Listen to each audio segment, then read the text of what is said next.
सर्वे भवन्तु सुखिनः, सर्वे सन्तु निरामया, सर्वे भद्राणि पश्यन्तु, मा कश्चित् दुःखभाग् भवेत्। ओम शांति शांति शांति। अष्टांग योग के परिचय स्वरूप पिछले अध्याय में हमने बहिरंग योग और अंतरंग योग के संदर्भ में सामान्य चर्चा की थी। बहिरंग योग के जो साधन महर्षि पतंजलि ने योग दर्शन में बताए हैं, उसमें यम, नियम, आसन, प्राणायाम, प्रत्याहार की साधना के द्वारा किस प्रकार हम अपने मन को शुद्ध कर सकते हैं, चित्त को शुद्ध करके अपने राग द्वेषों को क्षीण कर सकते हैं, इस बारे में चर्चा की थी। आज हम बहिरंग योग में यम के बारे में विस्तार से चर्चा करेंगे। यम क्या है?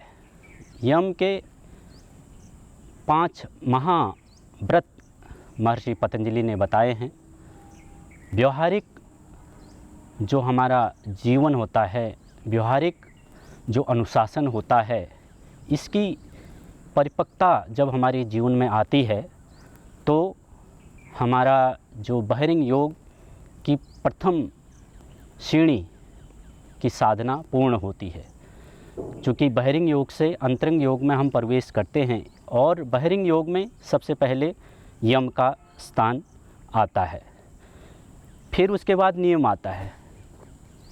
चूँकि नियम अपने जीवन के स्वयं के अनुशासन से संबंधित है और यम जो है व्यवहारिक, जो हम समाज के साथ व्यवहार करते हैं, इसकी साधना का रास्ता है। जैसे व्यवहारिक रूप से देखें, मेरे परिवार के साथ संबंध कैसे हैं, जिस स्थान पर, जिस गांव में, जिस शहर में, जिस अड़ोसी पड़ोसियों के साथ हम रहते हैं, उनके साथ कैसे संबंध है, समाज के प्रति हमारे कैसे संबंध हैं, राष्ट्र के प्रति कैसे संबंध हैं, इस जीव जगत में जितने भी प्राणी हैं उनके प्रति हमारा व्यवहार कैसा है।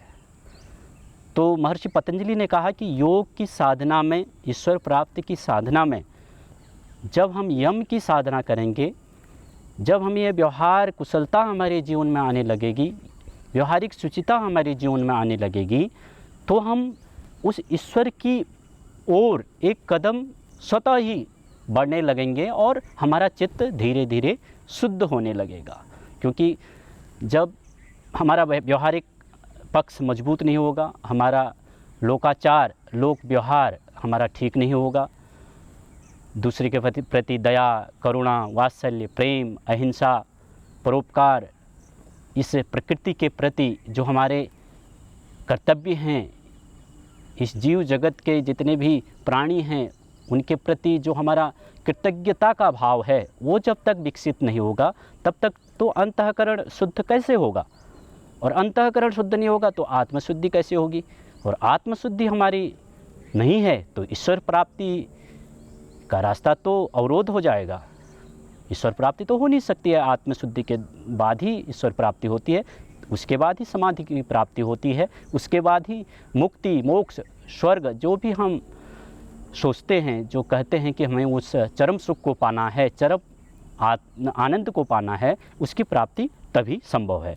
इसलिए सर्वप्रथम महर्षि पतंजलि ने कहा कि इस मनुष्य जाति को यमों का पालन करना चाहिए। तो 5 महाव्रत हैं जीवन के, 5 अनुशासन हैं जीवन के। इस बारे में सर्वप्रथम जब यम आते हैं तो सत्य, अहिंसा, अस्तेय, ब्रह्मचर्य, अपरिग्रह, ये 5 जो है साधन हैं योग साधक के। सबसे पहला यम है अहिंसा। अहिंसा सभी जीवों के प्रति दया का भाव रखना है।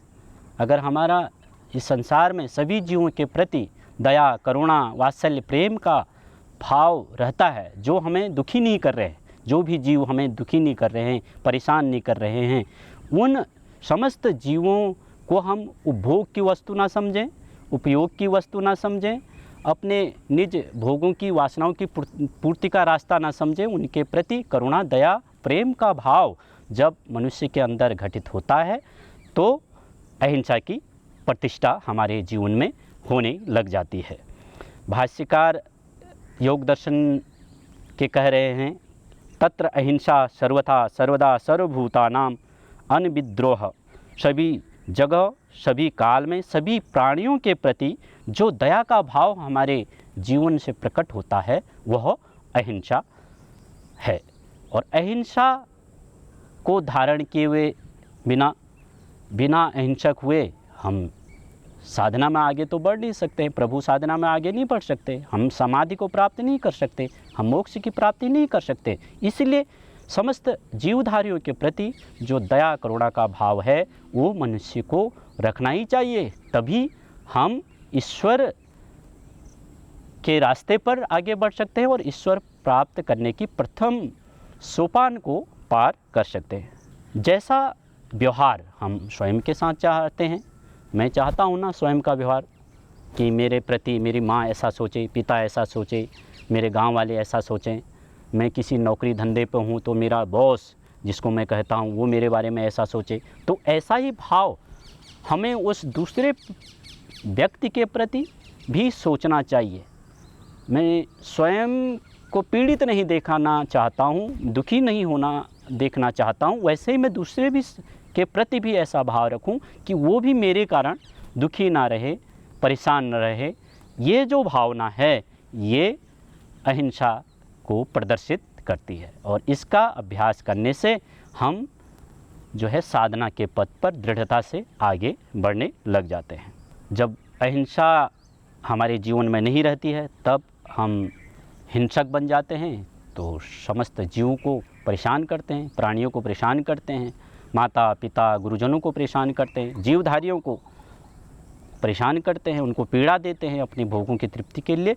तो महर्षि पतंजलि ने जो यम की बात की तो अहिंसा प्रतिष्ठित अपने जीवन में करने के लिए कहा है और इंद्रियों को संयमित करके जब अहिंसा की प्रतिष्ठा हमारे जीवन में होने लग जाती है तब हमारा मन शुद्ध होने लग जाता है और अन्य जो आगे जो साधन हैं उनको भी हम सरलता से पार कर पाते हैं, उनको प्राप्त करने का साधन अहिंसा से जाता है।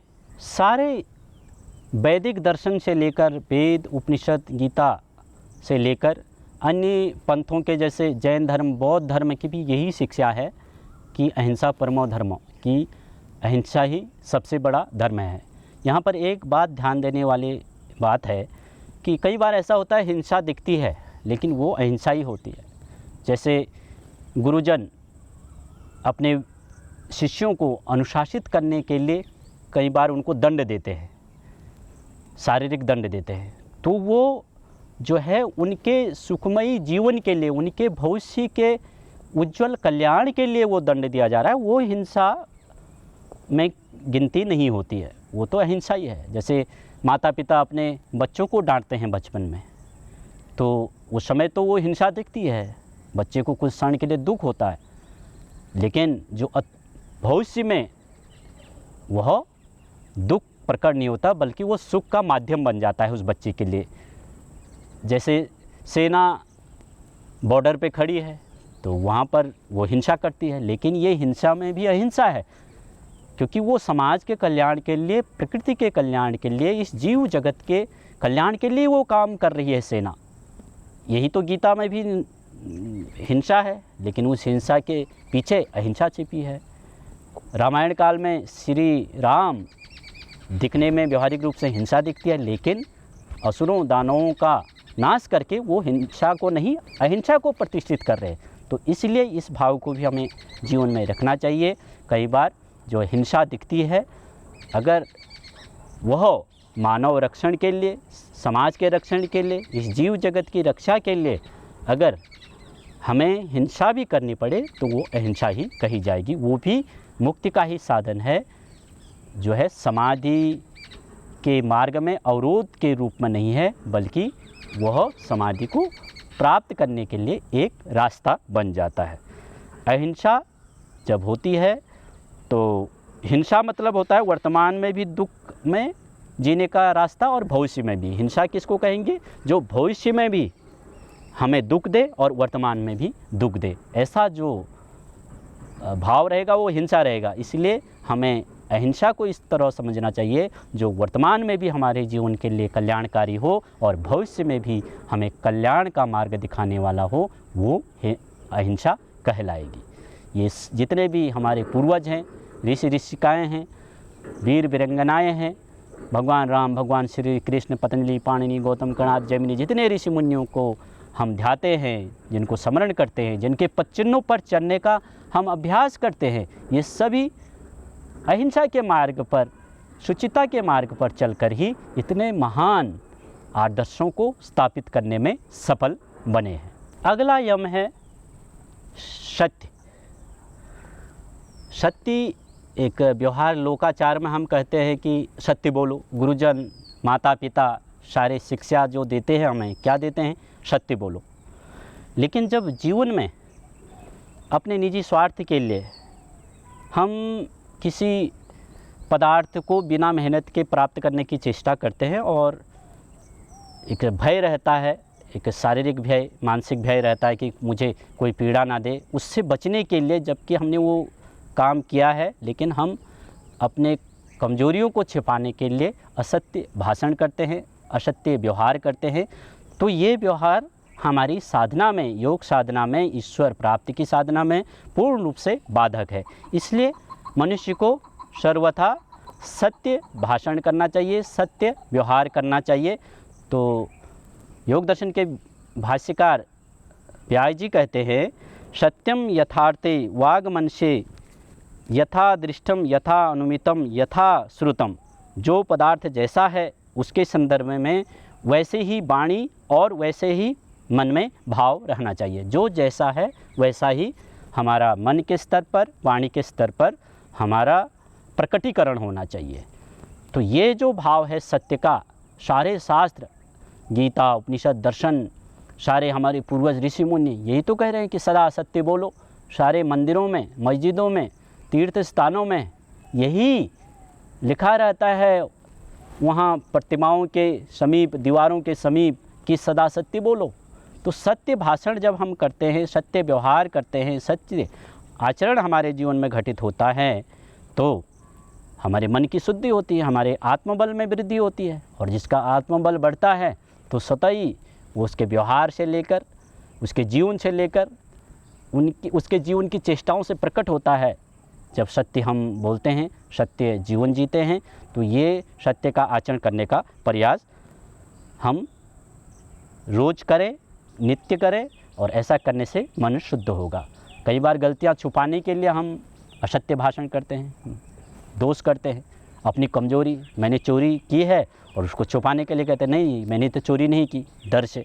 तो ये जो स्थिति है ये ईश्वर भक्ति के नहीं है, साधक के नहीं है, योग साधक के ये लक्षण नहीं है। और जिसके अंदर ये हैं, अवगुण आ गए हैं, तो हमें ये प्रथम प्रयास करना चाहिए कि भैया मैं तो ईश्वर के पथिक पर पहुंच जाने वाला हूँ, मैं ईश्वर भक्त हूँ, मैं गुरु भक्त हूँ, राष्ट्र भक्त हूँ, मैं मानव जीव जगत के कल्याण के लिए काम करने वाला हूँ, मैं आस्तिक हूँ। ये भाव प्रकट करने के लिए हमें सत्य का जीवन, सत्यमयी जीवन हमें अपने इस लोक व्यवहार में जीना चाहिए। तो महर्षि पतंजलि ने जो यम बताया कि सत्य का अनुमोदन करें, सत्य का प्रदर्शन करें अपने जीवन में, और सत्य किसी निर्दोष की रक्षा करना, गौ रक्षा करना, उपकारी जीव जानवरों की रक्षा के लिए कई बार क्या होता है असत्य भी हमें बोलना पड़ता है, लेकिन वो व्यवहार में दिखता है ये असत्य है। जैसे गौ रक्षा के लिए, जीवधारियों की रक्षा के लिए, ये मनुष्य कल्याण के लिए जितने भी उपकारी जीव जंतु हैं उनकी रक्षा के लिए हमें असत्य बोलना पड़ता है, वो सत्य है।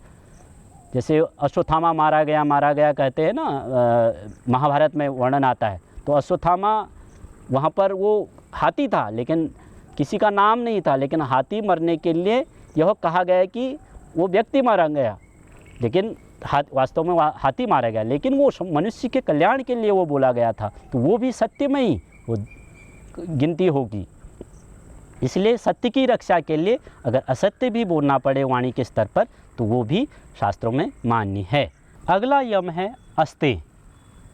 मन और वाणी के स्तर पर शरीर के स्तर पर चोरी नहीं करना।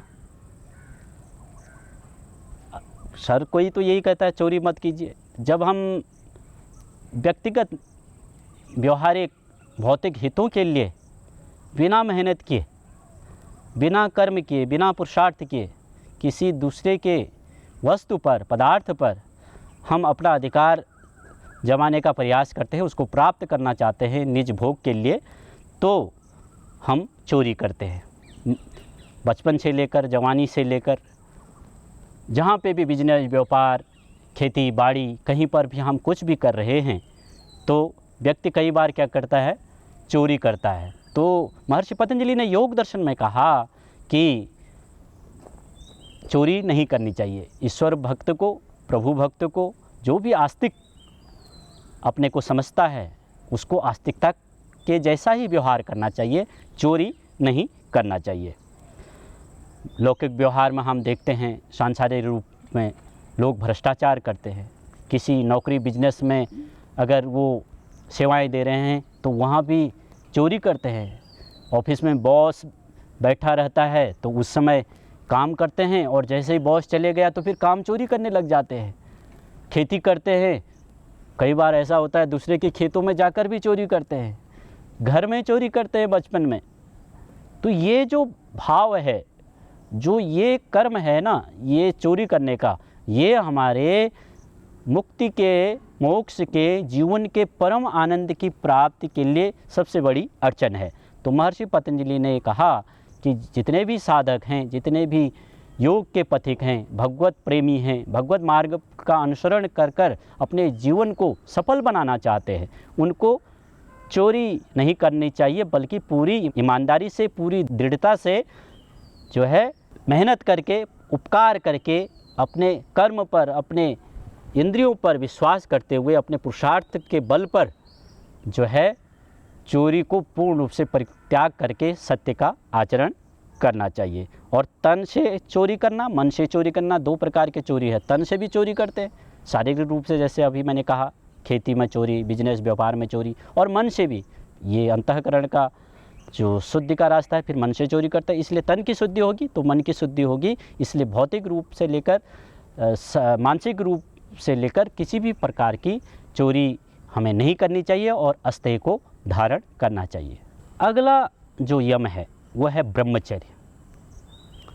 जितने भी हमारे देश में महान हस्तियां हुई हैं, महान उपकारी, सेवाभावी, महान महापुरुषों का इस धरती पर जन्म हुआ है, सब ब्रह्मचर्य को धारण करने वाले हैं।